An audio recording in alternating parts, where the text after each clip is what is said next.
ओम शांति। आज 21 अक्टूबर 2024 के ईश्वरी मधुर महावाक्य सुनते हैं। मीठे बच्चे, सच्चे बाप के साथ सच्चे बनो, सच्चाई का चार्ट रखो, ज्ञान का अंधकार छोड़ याद में रहने का पूरा पूरा पुरुषार्थ करो।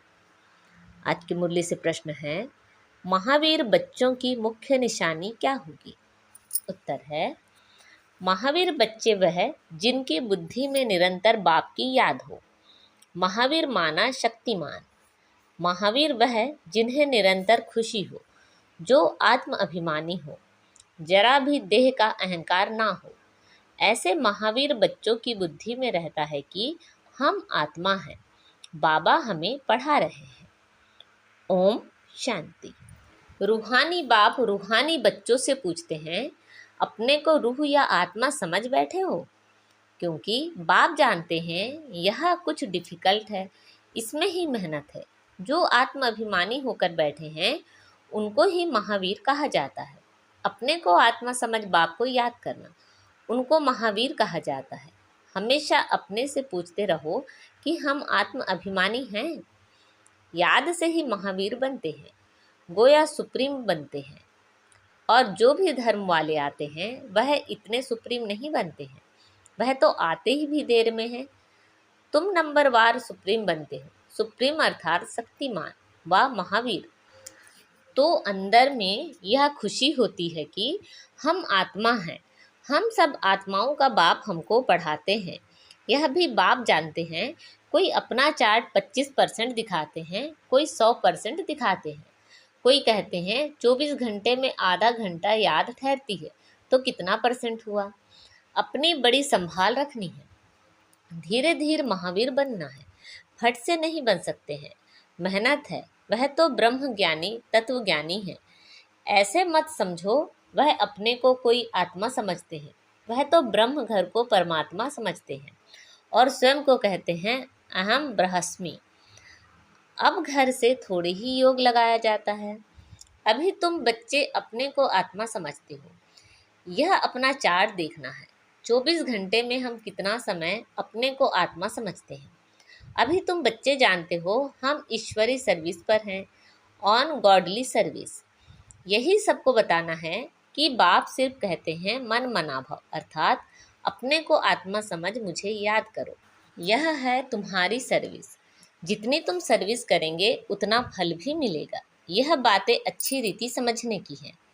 अच्छे अच्छे महारथी बच्चे भी इस बात को पूरा समझते नहीं हैं। इसमें बड़ी मेहनत है, मेहनत बिगर फल थोड़े ही मिल सकता है। बाबा देखते हैं कोई चार्ट बनाकर भेज देते हैं, कोई से तो चार्ट लिखना पहुंचता ही नहीं है। ज्ञान का अहंकार है, याद में बैठने की मेहनत पहुंचती नहीं। बाप समझाते हैं मूल बात है ही याद की। अपने पर नज़र रखनी है कि हमारा चार्ट कैसे रहता है, वह नोट करना है।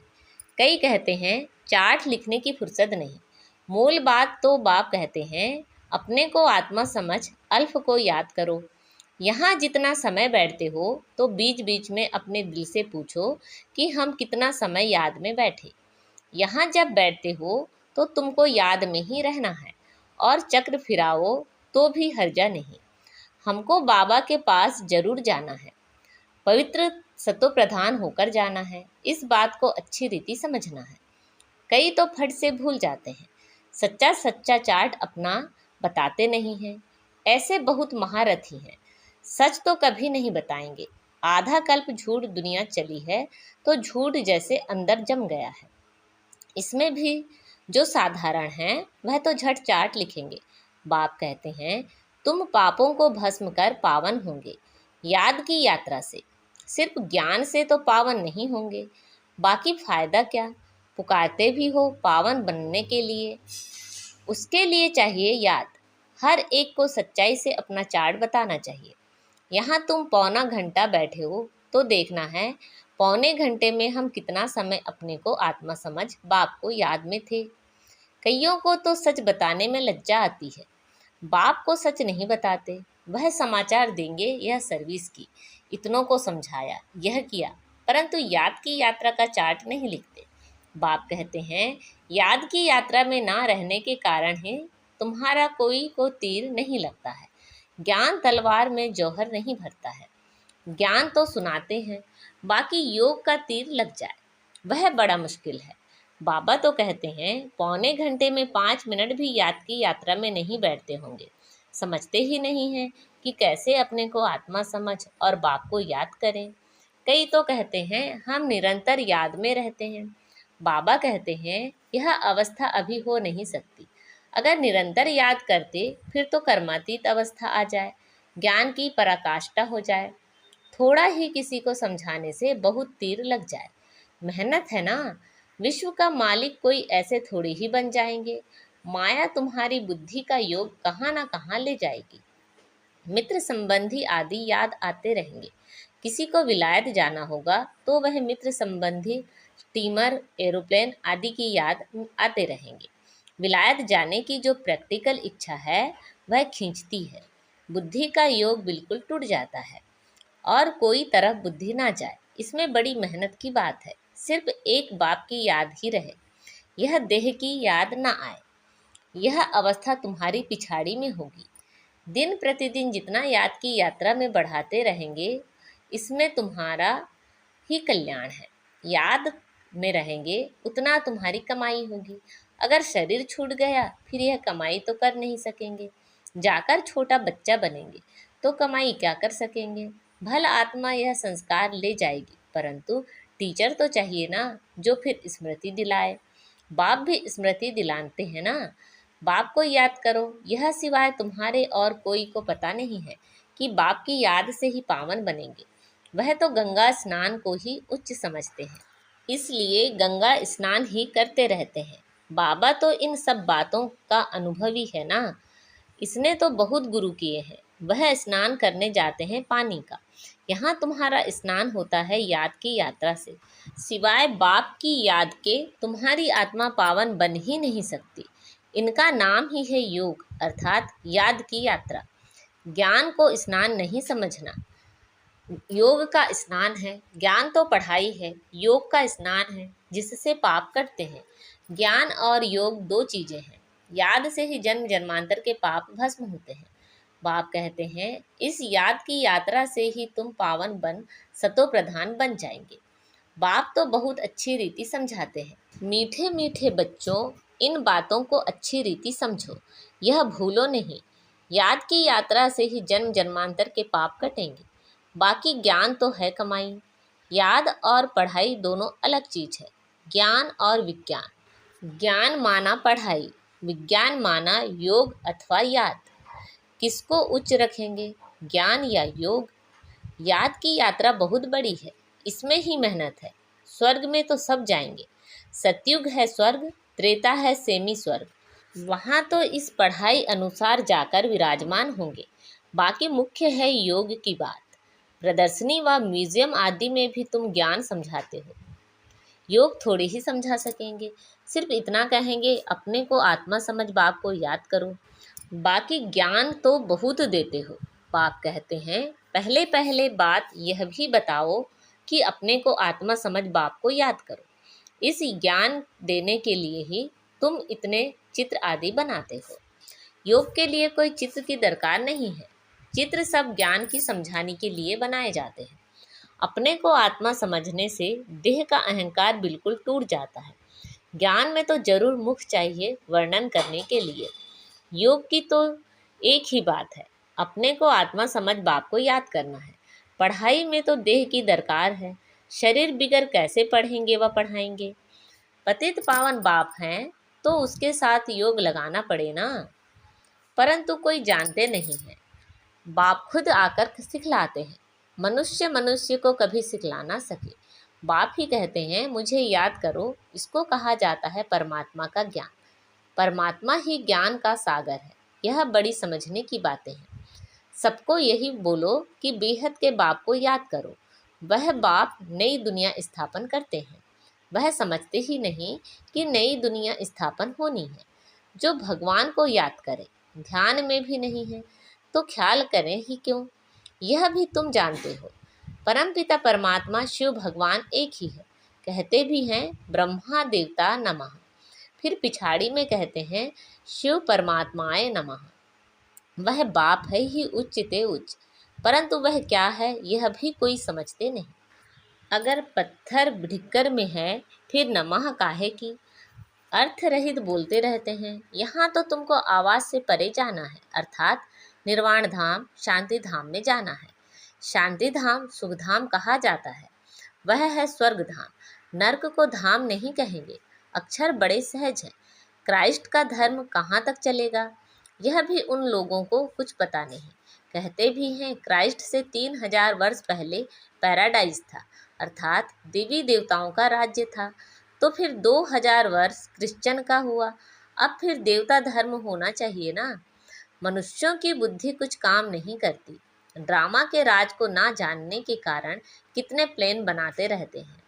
यह बातें बड़ी अवस्था वाली बूढ़ी माताएं तो समझ ना सके। बाप समझाते हैं अभी तुम सबकी वानप्रस्थ अवस्था है, वाणी से परे जाना है। वह भल कहते हैं निर्वाण धाम गया, परंतु जाता कोई नहीं है।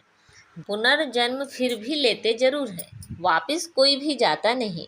वानप्रस्थ में जाने के लिए गुरु का संग करते हैं। बहुत वानप्रस्थ आश्रम है, माताएं भी बहुत हैं, वहाँ भी तुम सर्विस कर सकते हो। वानप्रस्थ का अर्थ क्या है तुमको बाप बैठ समझाते हैं। अभी तुम सब वानप्रस्थी हो, सारी दुनिया वानप्रस्थी है। जो भी मनुष्य मात्र देखते हैं वो सब वानप्रस्थी है। सर्व का सद्गति दाता एक ही सद्गुरु है, सबको जाना ही है। जो अच्छी रीति पुरुषार्थ करते हैं वह अपना उच्च पद पाते हैं। इसको कहा ही जाता है कयामत का समय। कयामत के अर्थ को भी वह लोग समझते नहीं हैं। तुम बच्चों में भी नंबरवार समझते हैं। बड़ी उच्च मंजिल है, सबको समझना है। अभी हमको घर जाना है जरूर। आत्माओं को वाणी से परे जाना है, फिर पाठ रिपीट करेंगे, परंतु बाप को याद करते करते तो उच्च पद पाएंगे। देवी गुण धारण करने हैं, कोई गंदा काम चोरी आदि नहीं करना चाहिए। तुम पुण्य आत्मा बनेंगे ही योग से, ज्ञान से नहीं। आत्मा पवित्र चाहिए, शांति धाम में पवित्र आत्माएं ही जा सकती हैं। सब आत्माएं वहाँ रहती हैं, अभी आती हैं, अब बाकी जो भी होंगी वह यहाँ आती रहेंगी। तुम बच्चों को याद की यात्रा में बहुत रहना है, यहाँ तुमको मदद अच्छी मिलेगी। एक दो का बल मिलता है ना, तुम थोड़े बच्चों की ही ताकत काम करती है। गोवर्धन पहाड़ दिखाते हैं ना, अंगुली पर उठाया। तुम गोप गोपियाँ हो ना। सतयुगी देवी देवताओं को गोप गोपियाँ नहीं कहा जाता है, अंगुली तुम देते हो। आयरन एज को गोल्डन एज व नर्क को स्वर्ग बनाने के लिए तुम एक बाप के साथ बुद्धि का योग लगाते हो। योग से ही पवित्र होना है, इन बातों को भूलना नहीं है। यह ताकत तुमको यहाँ मिलती है। बाहर में तो आसुरी मनुष्यों का संग रहता है, वहाँ याद में रहना बड़ा मुश्किल है। इतना अडोल वहाँ तुम रह नहीं सकेंगे, संगठन चाहिए ना। यहाँ वह एक रस इकट्ठे बैठते हैं तो मदद मिलेगी। यहाँ धंधा आदि कुछ भी नहीं रहता है, बुद्धि कहाँ जाएगी। बाहर में रहने से धंधा घर आदि खींचेगा जरूर, यहाँ तो कुछ है नहीं। यहाँ का वायुमंडल अच्छा शुद्ध रहता है। ड्रामा अनुसार कितना दूर पहाड़ी पर जाकर तुम बैठे हो, यादगार भी सामने एक्यूरेट खड़ा है। ऊपर में स्वर्ग दिखाया है, नहीं तो कहाँ बनावे। तो बाबा कहते हैं यहाँ आकर बैठते हो तो अपनी जांच रखो। हम बाप की याद में बैठते हैं, स्वदर्शन चक्र भी फिराते रहें। अच्छा, मीठे मीठे से खिला दे बच्चों प्रति माता पिता बाप दादा का याद प्यार और गुड मॉर्निंग। रूहानी बाप की रूहानी बच्चों को नमस्ते। हम सब रूहानी बच्चों की रूहानी माता पिता बाप दादा को याद प्यार गुड मॉर्निंग और नमस्ते। आज की मुरली से धारणा के लिए मुख्य सार है, अपने याद के चार्ट पर पूरी नज़र रखनी है। देखना है हम बाप को कितना समय याद करते हैं। याद के समय बुद्धि कहाँ कहाँ भटकती है।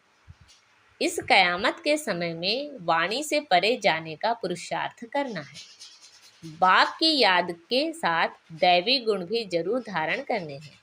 कोई गंदा काम चोरी आदि नहीं करना है।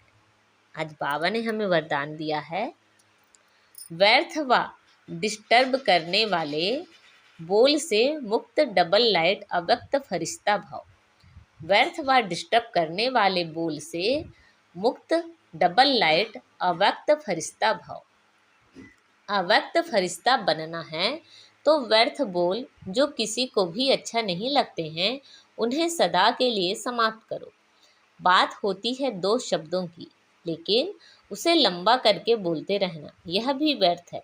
जो 4 शब्दों में काम हो सकता है वो 12-15 शब्दों में नहीं बोलो। कम बोलो, धीरे बोलो। यह स्लोगन गले में डालकर रखो। व्यर्थ व डिस्टर्ब करने वाले बोल से मुक्त बनो तो अव्यक्त फरिश्ता बनने में बहुत मदद मिलेगी। आज का स्लोगन है, जो स्वयं को परमात्मा प्यार के पीछे कुर्बान करते हैं सफलता उनके गले की माला बन जाती है। जो स्वयं को परमात्मा प्यार के पीछे कुर्बान करते हैं सफलता उनके गले की माला बन जाती है। अच्छा, ओम शांति।